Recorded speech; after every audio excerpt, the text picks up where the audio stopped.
Good morning, everyone. Good morning. I am outside of the courthouse, and how's everybody doing? I'm cold, but I know it's going to warm up soon because I've been in Delphi long enough to know how this weather works. And while it's freezing right now, in just a few hours, it will be, the sun will be out and it'll warm up a lot. Hey, everyone. Hey. Lee, what date did you say it was? The 9th. I had to ask Lawyer Lee okay. We've been here for a very long time. I'm forgetting dates. It is November 9th. 1 second. Oh. Look, guys, we've got something going on. Who knew? And here I thought I was going to tell you what I'm thinking of as far as the verdict goes, and we've got the defense walking into the courthouse. So we're seeing some stuff in real life. That's Rosie. So that's Rosie. That's Max right there next to Rosie. Max, who testified at the videos. That's Ajay. That's the defense. Ball. Okay, guys. Whoa. Whoa. Whoa.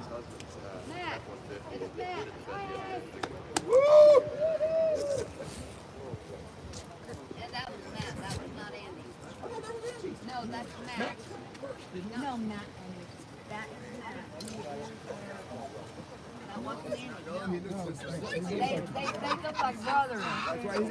They look like That was crazy, Prof. That's crazy, Prof. So something's going on.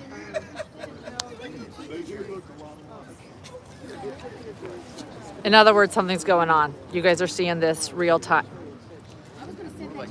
I was going to jump on and tell you guys my thoughts, and I still will, but let's go slow because whatever's happening, we'll figure this out. So, I mean, maybe they're just showing up today. Maybe, you know, it is 9:42, 9:43 now, and maybe the defense is showing up to be there, right? They like to have counsel inside the courthouse, and maybe this is their morning walk to the courthouse while the jury continues to deliberate. Maybe something's moving. We don't know. But we're here for it no matter what. I want to show you guys around a little bit again. And but let me see where I want to go. Let's go walk over somewhere quick. Oh, let me show you guys this too. I'll just show you guys some of the signs again. And maybe I'll kind of do a far shot too so you guys can really understand what I'm looking at. The signs remain, by the way. Signs remain. So up here we have signs that are showing quite the varied opinions. And then below we have a bunch of YouTube channels that have been following this case. This one, you know, and this one.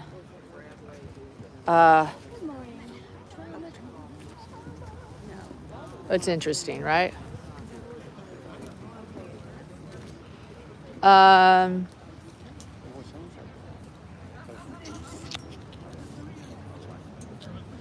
Okay, well, here's where I am.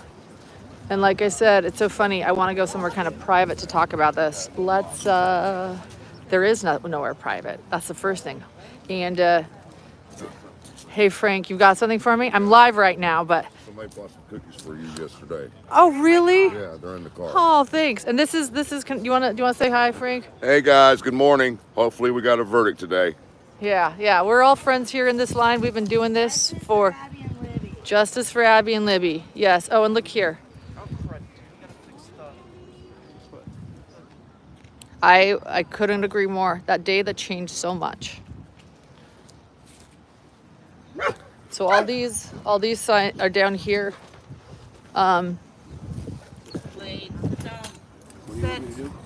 So we've got someone coming out of a U-Haul van. There should be some rocks laying around. Okay, so Wait, sit down. I don't really want to leave because if that was something happening, let's go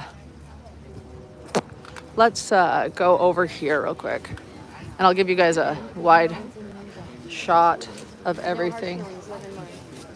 So this is what I'm feeling. Actually, okay, you guys, there are so many chairs. Look at this. So again, yeah, I'll just show you guys what's going on. Okay. I say we help out where we can, and just be like. Everybody keeps asking me what I think the verdict's going to be. And I keep saying, I don't know. And the bottom line is I don't know.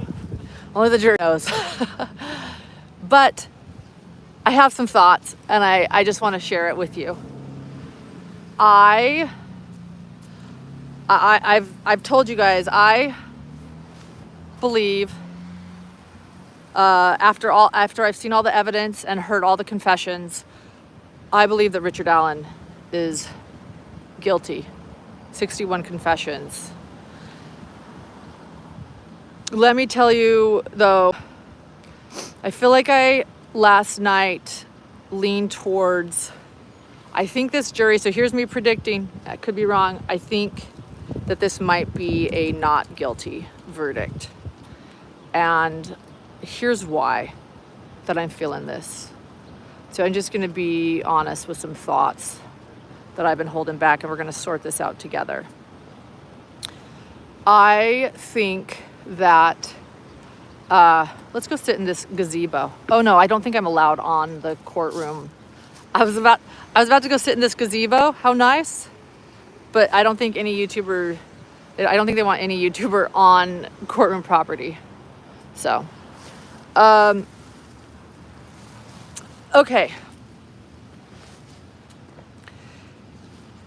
There are, I absolutely believe, some holdout, like this jury's divided. So let's start there. That's what I think. And so it's a hung jury at this moment. That doesn't mean they're going to come back hung necessarily. In fact, I think that everyone in that courthouse is going to almost force this jury to not come back hung. But I think it was very clear to most everyone in there, and there's one thing everybody agrees on that's been in the courtroom, is that the jury's divided. So let's start there. This jury's divided. That means there are people on the jury that absolutely think Richard Allen is guilty, and there are people on that jury that have doubt and think perhaps there's reasonable doubt, and okay, so we know that. Now, I started to think about why those that don't think he's guilty don't think he's guilty. And how I watched, there are a couple of men that I don't think, there are a couple of men at least that I believe that Richard Allen is innocent, in my opinion. And I don't know. I'd love to talk to them after and find out if we're all wrong about this. One thing I noticed is that during closing statements, there were two of those jurors that I suspect have reasonable doubt were frantically taking notes during closing statement, and specifically the defense. And that's interesting to me because during closing statements, you don't have to take frantic notes necessarily if you're a juror. I mean, great, like good, take notes. But closing statements, when closing statements happen, all of the evidence has been presented and all of the jurors have the evidence, right? Like they've been given the evidence, they're about to go back to the room and look at all the evidence, and they've heard it all and they can go back. The closing statements are sort of that moment where they can give their sort of inspirational speech and remind everyone and tie a bow around the evidence. It's like wrapping the Christmas gift, tying a bow around it and saying, there you go, here you go, here's my gift to you. So the fact that these two jurors, there were a few jurors taking notes during the defense. There were actually at some point 4 or 5 jurors taking notes during the defense, but I mean like rapid notes and a lot of notes, okay? So, and at one point when I didn't get everything in the defense's closing statement, of course, it was way too fast, but I feel very, very confident in my verbatim of the last 2 paragraphs. Rosie was talking sort of slow enough and I was writing fast enough that the last 2 paragraphs of the defense's closing statements, I feel that I really got a hold of.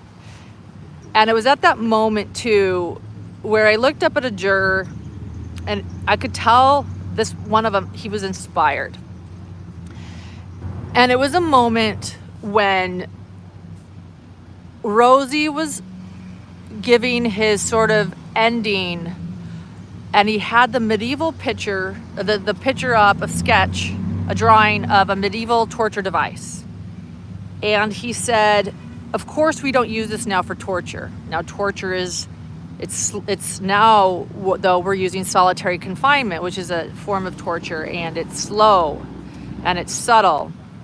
And I'm not reading it right. I read it properly during our closing statements with John. This is this part. And he said, this is a moral decision where, he didn't say government overreach, but that's exactly what he was saying. That this is government overreach and we have to make a moral decision to stand up against the government for the little guy. And that is an inspiring idea, right? That is the basis of what the United States of America and many people feel the United States of America is about is no more government overreach and standing up for the people. And there were jurors, and my suspicion that a couple of the jurors that are undecided were inspired. Thank you. About. So stay with me. I also really believe that there are jurors, especially because of the questions that have been asked, that absolutely believe that Richard Allen is guilty. So I just want to set the stage that I really do believe, and it's for these reasons that I believe this started out when they went back to that room to deliberate, a hung jury. They are divided. Okay, so going back, they are a divided jury and they're deliberating, and were yesterday, and I love the DELPHI train is going by. I love the train here. I don't know if you guys can hear it, if it's as loud for you as it is me. So then the question I ask myself is, who bends? So it's a question of who's going to be more willing to be convinced to bend so that they can all be united. This is a jury that has to be united, and they're looking at all of the evidence. And that's where I kind of sat and simmered on it last night. I'm like, who's going to convince what side to bend? And I just thought to myself, the people that believe he's guilty there, I got a call on my phone, and it's someone in front of the courthouse, so I'll just walk back so they know where I am. It could be that people are coming and someone's telling me to come. I haven't even finished. Hold on one second. I am live. Am I okay? I'm live. Just hold on one second, guys. Okay. Yeah. Okay, so So I was right. The person that called me, my phone was not on Do Not Disturb, it is now, but the person that called me said something's going on, so we're coming back. And I'll just keep talking back here. So much for getting away. I'll just conclude over here so that we don't miss anything. And I guess it's just I suspect that the people that believe he's guilty could be persuaded that there is reasonable doubt and that their hands are tied. And I just wonder if that will be an easier thing for them to do than persuading the people who believe he's innocent to put an innocent man behind bars if their belief is a government overreach, if that makes sense. If the people who believe he's guilty, if the jurors that believe that Richard Allen is innocent believe that this is a government overreach, I think it might be hard to convince them to the other side. If the jurors who think he's guilty can be convinced that there is reasonable doubt, they might switch sides. And so this is where I am. I'm like, okay, this is a hung jury. Let's start there. How is both sides going to try to persuade the other side? And this is, guys, I'm not even using my opinions here. This isn't my opinion. This is just me sorting out. And I just wonder if it might be easier to persuade those who believe he's guilty that there is reasonable doubt, rather than convince those who think he is innocent that this, that to let go of their idea that perhaps, this is an overreach by the state. Okay, so now that I've ended there, I was also thinking about why it might be easier to convince those that he's guilty of reasonable doubt. Here's one thing that I'm disappointed in the prosecution with, that I don't think they did a good job. The defense and prosecution, this is a game of cat and mouse a lot. I've used that term a lot. That if the prosecution has some evidence, then the defense needs to, get their own expert witness and have their own sort of evidence. If the defense gets some solid evidence and an expert, then perhaps the prosecution should grab their own, and then they can decide how to relay this. And a great example is, two examples. The defense, got themselves this is where the prosecution did well. The prosecution has a very solid firearm tool mark analyst. Guys, 1 second. And I don't know what's going on. And he's with Fox 59 and he's going up. That's Raphael. Okay, Raphael's gonna find out what's going on. So, okay, well, he's doing that. So here's the rumor, guys. The rumor is that Richard Allen is now in the courthouse, so we might have a verdict. I also want to say, everyone, that I could be very, very wrong. I'm just sharing my thoughts because we're sitting here waiting and we're friends. So here's where so I feel like the prosecution's Melissa Oberg was a great witness. This is my opinion. I was in the courtroom. And the defense got their own expert witness, and honestly, the defense's expert witness on firearm analysis did not convince me, just telling you. And their big criticism, the criticism that the prosecution made against the defense was that their firearm toolmark analyst didn't do his own report. He didn't do his own report, and he just looked over Melissa Oberg's results and gave sort of his opinion on it, right? And the prosecution really pushed hard, like, why didn't you do your own report? And the jurors asked the same question. one of the jurors asked at the end of the defense's firearm tool mark analysis testimony, a juror asked that, why didn't you do your own report? So it was not unnoticed by the jury, and that I agree. But now let's take the other side. This is where I'm disappointed in the prosecution. The defense got a psychologist, Dr. Westcott, to test and do a full evaluation on Richard Allen. And I understand what this means because this is what Dr. John does. My husband does this. He's a forensic psychologist. He does long evaluations where he interviews and he tests and he gets history and he gets collateral interview. And Dr. Walla didn't do that. Dr. Walla's job was, while she was a psychologist, her job was to do therapy, and that's different than testing.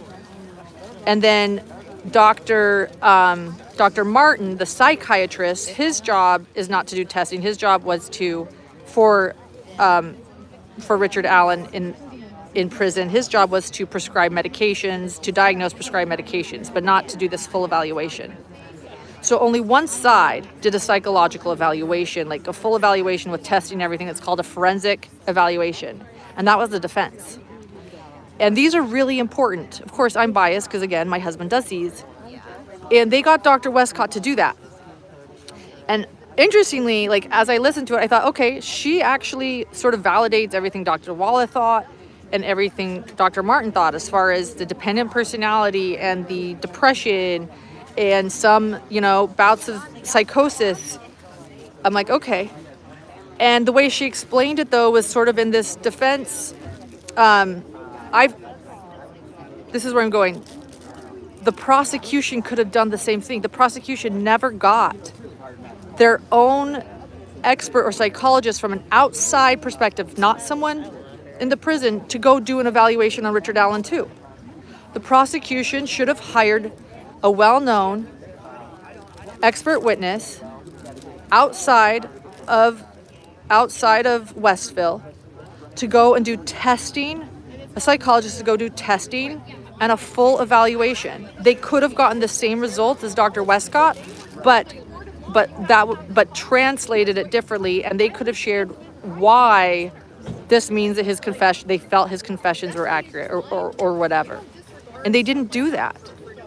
So as many times as the prosecution criticizes the defense for not doing more with their expert witnesses, the defense should be criticized. I criticize the prosecution for not doing more. I feel like they just thought that these confessions would stand on their own, and they should have done more. And these evaluations to assess, it could have cost $50,000 for the prosecution or the state to get a really, really good psychological evaluation from an outside party. And they didn't do it. And it sounds like maybe they could have even gotten a height analysis and maybe an official voice analysis, someone more than Harshman. And they didn't do it. And I think that was a really big mistake that the defense, I think it was a really big mistake for the prosecution to not see all of the defense's expert witnesses that they were pulling to claim reasonable doubt and get a counter expert witness. And I think they didn't want to, I don't know why. And I think those mistakes are going to put reasonable doubt into some jurors' minds. Yeah, I agree with some people saying like the state did some things on the cheap. I think this is a lot of money has been spent on this trial. I don't think they can afford a retrial, which is why they're going to push this jury to come to a conclusion and not be hung. They do not want to spend the money on another trial, and I think they did do things on the cheap, and they didn't spend the money they needed for some expert witnesses. They could have really brought it back home to explaining and not leaving the jury as confused. And full circle, that is why I wonder if with this hung jury, I wonder if the persuasion is going to be pulling those who believe he's guilty to the side of, even if we believe he's guilty, there's reasonable doubt, and we'll side with, you know, those who believe he's innocent. Now I will say, after I think I explained it all, I could be completely wrong. I have a joke where I say I've actually never predicted, you know, a jury right. Of course, when I say that, I'm talking about the amount of time it takes a jury, not their verdict. But I don't know if I've ever had a verdict that's felt this confusing for me, you know, that I've covered. So actually the verdicts I've always thought have been right, but they've been a lot easier to predict. So I'm just sharing some thoughts. I could be wrong. I think the one thing we're all in agreement of is that this is a hung jury, and so it's just going to depend on going over all the evidence and what they decide. Now, another thing, though, I want to point out is the jury has seen a lot more evidence than the gallery has seen. There were many exhibits that were given to the jury that the gallery never saw. There were some things that they put on the screen, you know, that we all saw. And there were some things that we never saw. And of course, oh, guys, look. Oh boy, guys, I think we might have a verdict. Ah, they're coming out. Guys, look. Guys. Here, come down so I can.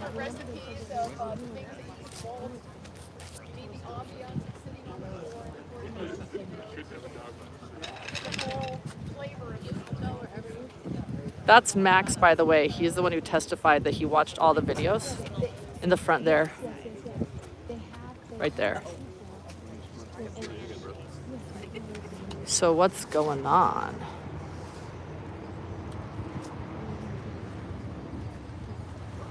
That's more of my net sound. It sounds good. You like that? Yeah. Do you want it in Spanish or English? Yeah, Spanish. We can air it if it's SAP. We can air it if it's We'll get a bunch of phone calls.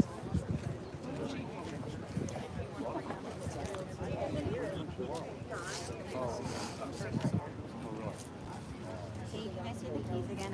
There's still no keys.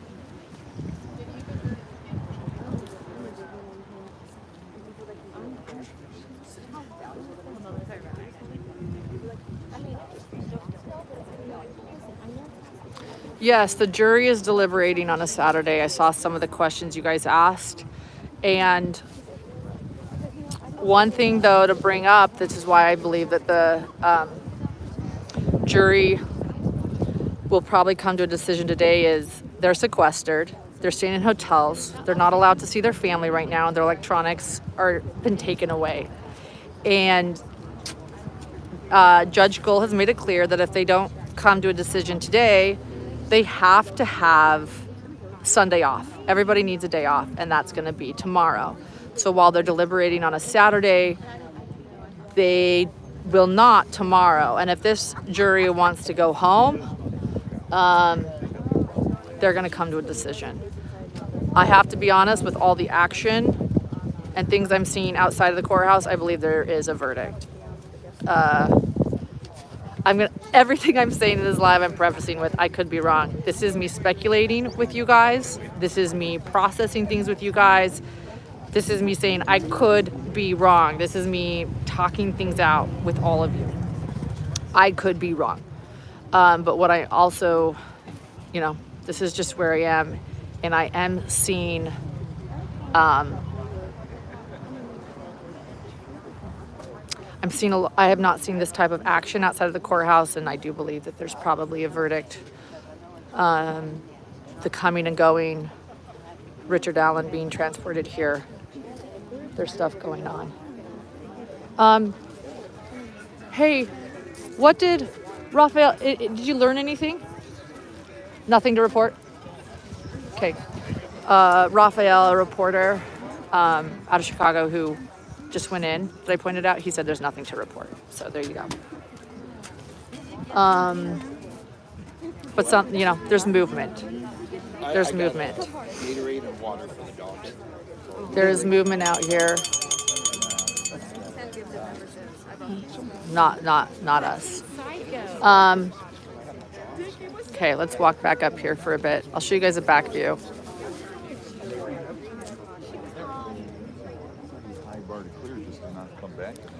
So, bottom line is, where are they going to land after looking at all of the evidence? We don't know.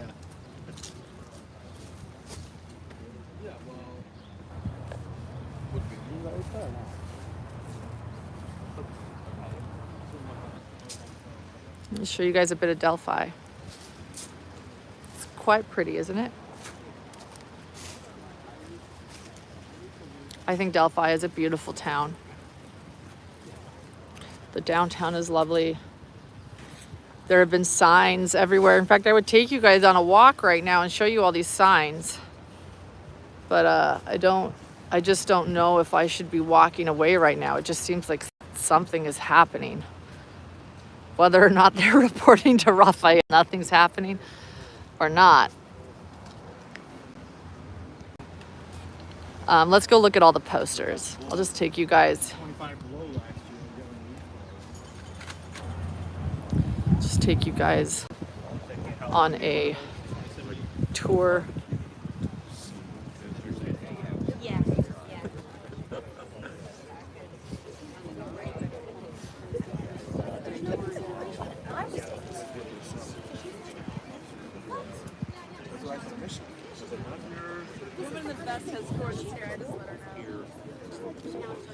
Is there going to be a separate line for media and then for... Good morning, Karen.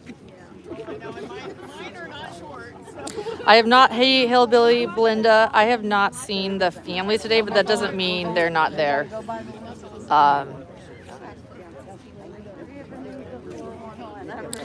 I will say this. I have never seen a sign outside, you know, it's a, I have to say, it's what, whether or not people believe Rick Allen is innocent or not. I have never seen outside of a murder trial for 2 children that there is a sign saying they love the alleged murderer.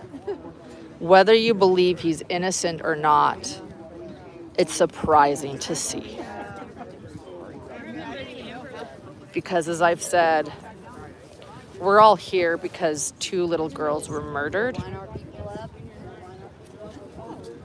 And that's why we're here.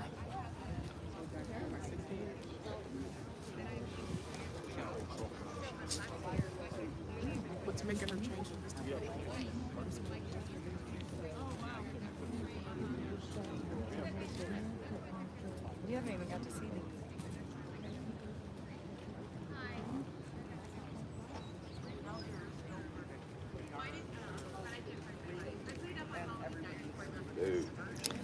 And I don't know why at the very end of all of this do we have these. Look, so these 3, these 4, these 5, further away. Further away. I keep fixing them. They keep blowing. My hand's kind of... I would love some cookies. Still going Your live. assistant's got them. Oh my Okay. gosh, I watch you every night. Oh, You're so good. thank you. Can I get a picture with you? Yes, let me finish this live really Okay, quickly and we'll be okay. back. Yeah. Do you guys want to say something about what you think? Okay, okay. Over here. Over here.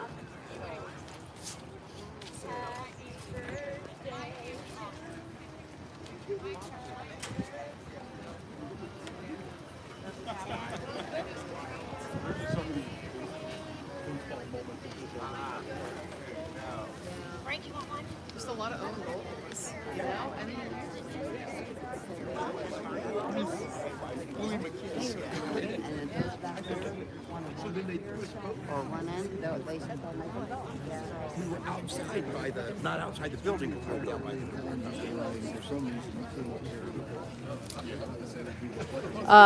This was considered an incredibly safe town until February 13th, 2017. So I hope that you guys can see just by seeing what Delphi looks like, how this completely changed this town forever. I'm gonna go. I'll be in touch with all of you. But that's the latest. The line continues and jury deliberation continues. And I don't know what this verdict is going to be. I've shared what I believe after seeing all the evidence. But it really doesn't matter what I believe. It matters what this jury believes. And yeah, it's good to see all of you. I'm sorry the chat is so fast. It's hard for me to change it on my phone lives. So forgive me. Thank you, everyone. Oh, thank you, Bethy Ann.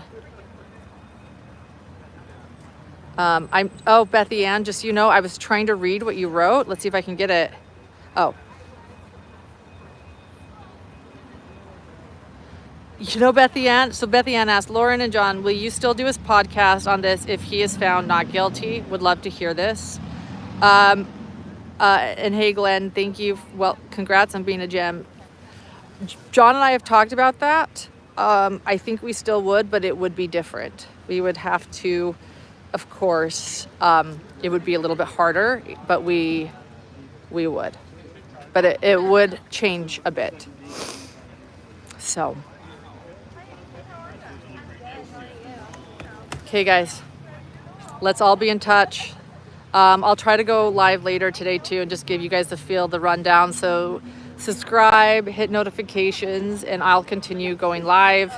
And yeah, also I am scheduled later. So John and I plan to go live right after the verdict. And then I'm also scheduled later today to go on Lawyer You Know. Of course, you know, I'm in touch with Peter and we're just saying, look, everything's dependent on, you know, this verdict. But I do plan to go over there and some, I'll just be in touch with you guys a lot today. So hit subscribe, but also hit notifications, even if you're subscribed, because I don't think there's ever going to be able to be any warning beforehand. It's just going to continue being surprise lives. So.